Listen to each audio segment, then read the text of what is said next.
When a homeless man turns around, he's shocked to see Prot appear out of nowhere under the light. At that moment, two kids push an old lady to steal her purse and run away. Prot tries to help the lady stand up, only for the cops to arrive and assume he's the robber. The homeless man and the old lady immediately clarify that he didn't do it. An officer asks Prot if he's traveling, so he explains he just arrived and is done traveling for now. When she asks about his luggage and his ticket, Prot says he doesn't need luggage and he didn't allot it by train.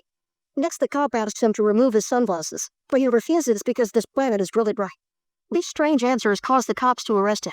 They also ask the homeless man which gate Prot came out of, so the guy tells them he didn't come from any gate. A month later at the Psychiatric Institute of Manhattan, Dr. Mark is having a therapy session with Ernie, a man who is terrified of going outside because of the deadly germs. Ernie doesn't take off his mask until Mark closes the window and keeps complaining about germs being everywhere, like the cafeteria food. Afterward, a new patient is transported from another hospital. Mark goes to the lab and watches Prot for a second before the doctors fill in. The cops sent Prot to the hospital under suspicion of hallucinogenic intoxication, but all his tests came out clean. There are no signs of illnesses or concussions either. He's been diagnosed with amnesia and delusions because he keeps claiming that he's come from another planet. The doctors have heavily medicated him, yet there's been no change in behavior, which shocks Mark. They found no ID on him and no missing person report matches his description, but they did find some papers with weird symbols in his pocket. Then Prot is taken to Mark's office and he comments on the expressions Mark uses to talk. He also takes a red apple from a bowl, saying he's his favorite. Prot knows everyone thinks he's crazy, but he's told he isn't. He does feel a bit homesick and claims its home is a planet named K-PAX, which is 1,000 light years away in the Lyra constellation. To come to Earth, he harnessed the energy of light and traveled many times that speed. When Mark asks why he looks human, Prot explains that he looks human here, but on K-PAX he looks like a K-PAXian. This isn't the first time he visits Earth, and he keeps coming because he's curious about planets that are still in early stages of evolution. Later in the common riddle, Ish and Howie asks Prot about his home planet. Prot shares some descriptions, like the 7 purple moons and the 2 stars. Meanwhile, Mark goes home to his wife Rachel and daughters. However, he doesn't pay attention to anything Rachel says. The next day, Mark shares with his colleagues a recording of his chat with Prot. They learned he's been to 64 planets and that he arrived on Earth 4 years and 9 months ago. He also claims to be 337 years old. The doctors discuss a possible diagnosis, but they can't think of anything immune to the medicine Prot was given in the other hospital. Mark wonders if he truly is an alien, and the others laugh. During the next session, Prot eats a banana with a peel off. Mark asks about K-PAXian babies, so Prot explains that their reproduction process is very painful. He pauses their chat to write some things down in his notebook, since he's keeping a report of all the places he's visited. After the session, Prot returns to the common room and says hello to all the patients by name. Bess doesn't reply, and Ernie explains she doesn't talk to anybody because she's afraid smoke will come out of her mouth. She was brought to the institute as a child after she burned her house down, although Howie says it was an electrical fire. Meanwhile, Doris yells at the nurse and throws food at his face for asking her to come out, knowing she never leaves her room. Prot comes closer and notices her table is set for 2, so he asks if he can join. Doris calls him a gentleman and fixes her hair and makeup while confessing she's been waiting for someone for 11 years. In the lab, the doctor tells Mark about Prot's test results. He definitely has a sensitivity to white light and can detect ultraviolet rays, which humans can't do.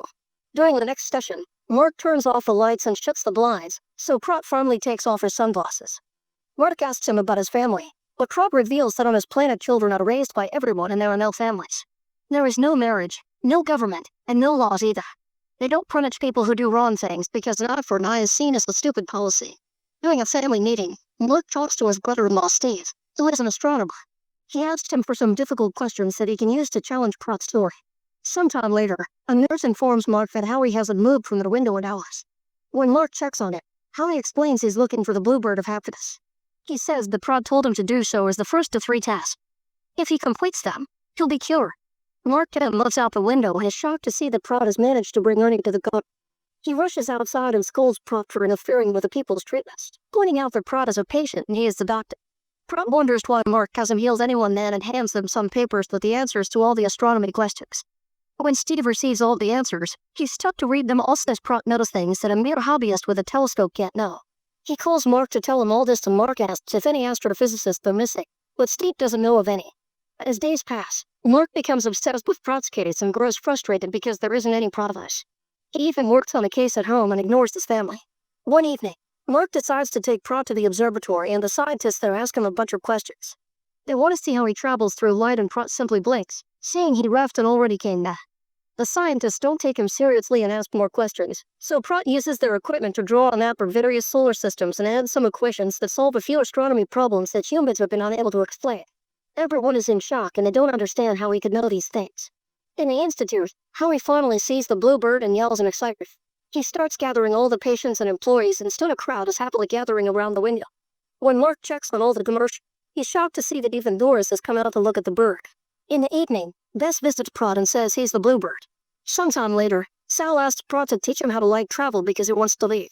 He worked as a doorman for an important hotel for 15 years, and one day he started to notice a horrible smell everywhere.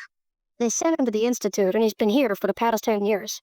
Prot is the first person that he meets who doesn't stink, so Sal thinks he may help him. When Prot tells him stories about the nice smells on his planet, Sal says he wants to go, but Prot clarifies that he can only take one person back with him.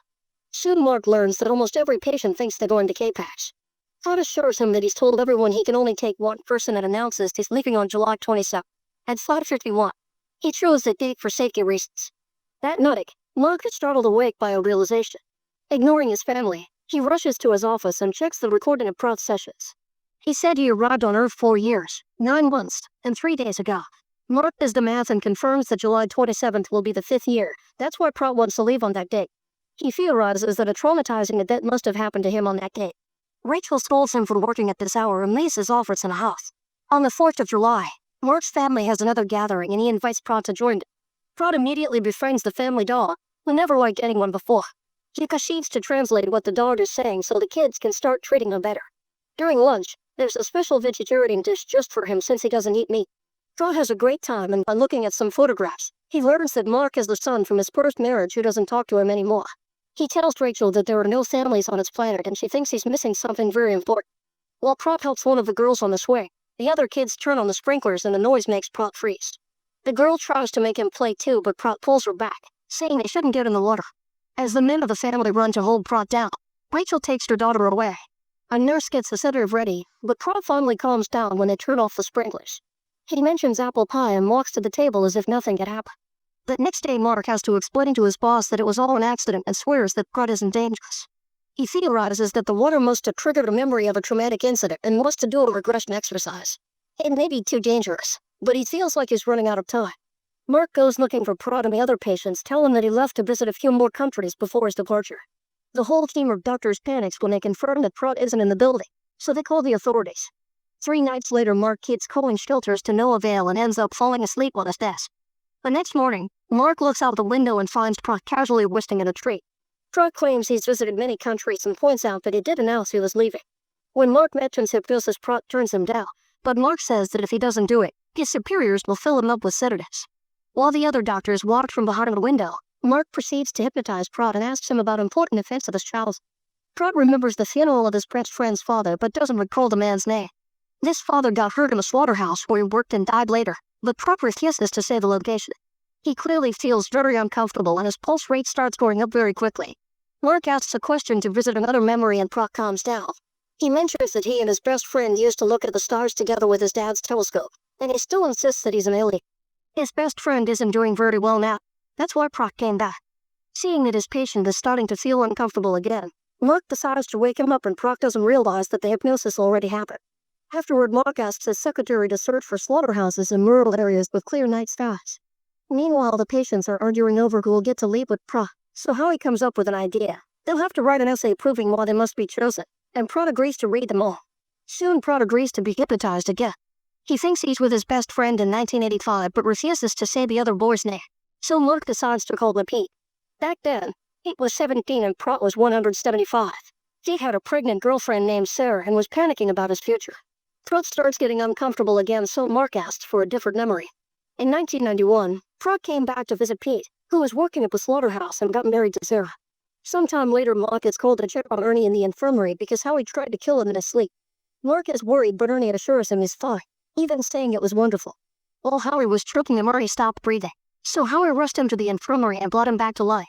When Ernie woke up, he realized that dying isn't something you have control over, so it's a waste of life to be afraid of.